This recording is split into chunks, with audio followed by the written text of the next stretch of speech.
Going on, everybody? It's your boy Rogue here. Happy mother effing New Year. This is the first video of the year. And Konami just kind of low-key dropped a banger on us for us players out there who don't want to use extra decks. And it's a new board breaker that's also a spell speed 4. His name is Gordion Schneider.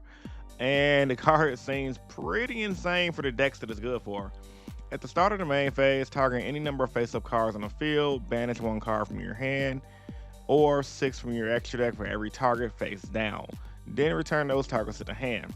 So off the rip, decks like Voiceless Voice, decks like Monarchs, decks like Eldritch, decks like what's that freaking one deck that just don't care about banishing? It was an OTK. I can't think of the name right now. Grand Module. That's like Grand Module. That's like Flunderies. Decks that just don't care about, their extra deck is gonna abuse the hell of this card. It can be used at the start of the main phase, and it's really freaking good, honestly, because it's literally gonna be their version of like Ultimate Slayer. And I think the card is gonna be decent, not on release, because I don't think any decks right now is gonna be able to abuse it that much. But I think it's gonna be like Ultimate Slayer, where down the line it's gonna be really good and really insightful. Like, a lot of players are kind of like on the fence on how good the card is. And I love the freaking artwork, honestly. The artwork's pretty sick. I thought it was an artifact card originally, because it looked like Artifact Durandal got an upgrade. And yeah, that's coming in the Alliance Insight set that we're going to be getting in the TCG around March or April. So yeah, new board breaker for like Nats format. I think it's going to be pretty decent. Let me read the comments and see what everybody's talking about right here. I can see this card being good in Great Marju, eligible. Beat down. It's sort of good for Malice. Not really, because Malice, they have to be banished face up in order to get their effects, not face down. Kashtira, and they don't really need board breakers like that. This one person said Epic Girl, empty deck just got a new toy queue. Itself mills 12 from the extra deck for spinning back to Claws locking in main phase 1, but maybe under 1, but very good for new Moria decks. I do not know what that deck is. You guys know what new Moria is? Let me know in the comments down below. Megazord with that, right? Reminds me of Spiritualism. This card is useful in most situations. Like, even in decks, like, now that I think, like, even in decks outside of freaking, outside of the standard decks like Eldritch or whatever, I think other decks just have better cards. Like, I mean, in theory, it could be used to get rid of problematic, like, floodgates. So if you're running a deck like, let's say Rizal, for example, and somebody flip a floodgate, like Skill Drain on you, you can use this banishing card from your hand to bounce Skill Drain back to the hand, but at that point, I kind of rather risk run Cosmic Cyclone, unless there's a so it's good too if your opponent has floodgates and you're running a deck. So if you're running a deck that don't have floodgates, right, and your opponent has a deck full of Omni Negates on their board with a floodgate, you can just wipe the floodgate and any Omni Negates. But in decks that kind of like need their extra deck, you're gonna be abusing at the very least 6 cards from your extra deck to bounce 1 card. Because I'm pretty sure this is going to be and or, so that way to make it better, not just pick either extra deck or hand. So banish 6 from the extra deck, and then freaking 1 or 2 cards from your hand, bounce the field, OTK for day, and go to game 2 and 3. That's the only way I can say that card being viable, because like the issue with things like Dark Ruler No More, for example, right? It just was the fact of the matter is that it's a card that just stops the battle phase. Like, you get the board while you stop the battle phase. This card is effectively, in my opinion, might make extra decks just 9 cards.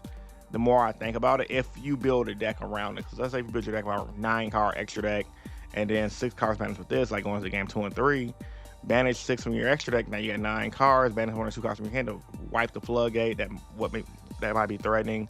Bounce back 2 of the monsters, and then unless your opponent got hand traps, they're cooked. So overall, I think it's a solid card. It's gonna see play, honestly, but. And it's just going to be an index that's not that good, but I think it's going to be like Ultimate Slayer, where it gets better over time. Konami also released some new zombie support. I'm going to take a look at that as well. And the Supreme Darkness set that's coming out in the TCG. So, Curse of the Ancient Turtle. Bro, I used to love Ancient Turtle when I was a kid back in the day. It's a spell card. Banish 1 zombie. This is the green one right here. Banish 1 zombie monster from your hand or graveyard. Send 1 zombie monster from your deck to the graveyard.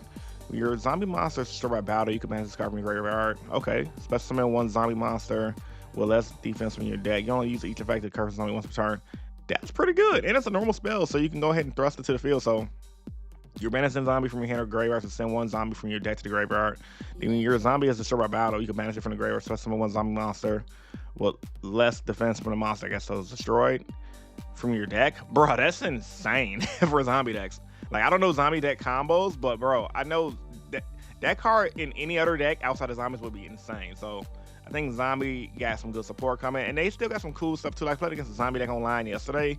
It ended on a big board, but luckily for me, Rise was just OP, and I was able to make extra time night to unwipe his field. I did it on stream. You guys to watch my stream, and it was sick. But yeah, that's a really good card, honestly. That don't be surprised when that card get used. Dark Necromancer. Target is a level 4 zombie effect monster. Attack 1,000, defense 1,400. If this card is normal or special summon, you can send one fiend or zombie ritual monster from your hand or deck to the graveyard. Then you can add one ritual spell from your deck to your hand.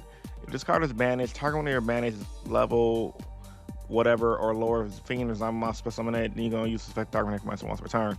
So this is coming out in the TCG. It's a fiend. So yeah, it's pretty good as well. This card right here. Then TCG also had a new ritual deck. So you know what's crazy? I'm thinking about it right now with that Gordon Snyder card right here.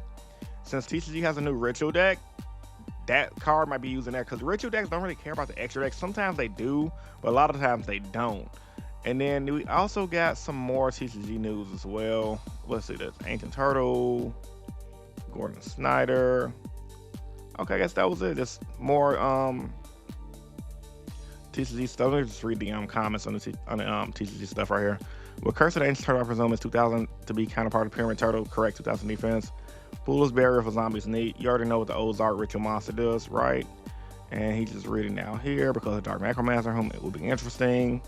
Throw back the Spirit Shield as a monster playing Vandred. 25 years against Dark Necromancer. So there's a lot of stuff about, I ain't gonna lie, zombies, that's not my expertise, but it's pretty dope, honestly. And I think, honestly, it's a overall solid support. But yeah, man, let me know what you guys think in the comment section down below. I think this card right here, Gordion Snyder, is gonna be really good. Like Voiceless Voice, even like Voiceless Voice do play some stuff from their extract, but not necessarily. So they can definitely afford this to get a free bounce on like an extract monster. I'm gonna get back to the hand and just OTK if they're going second. But yeah, man, you guys gonna play this? Let me know. It's your boy Rogue, and I'm signing out. Peace. Catch you guys in the next video.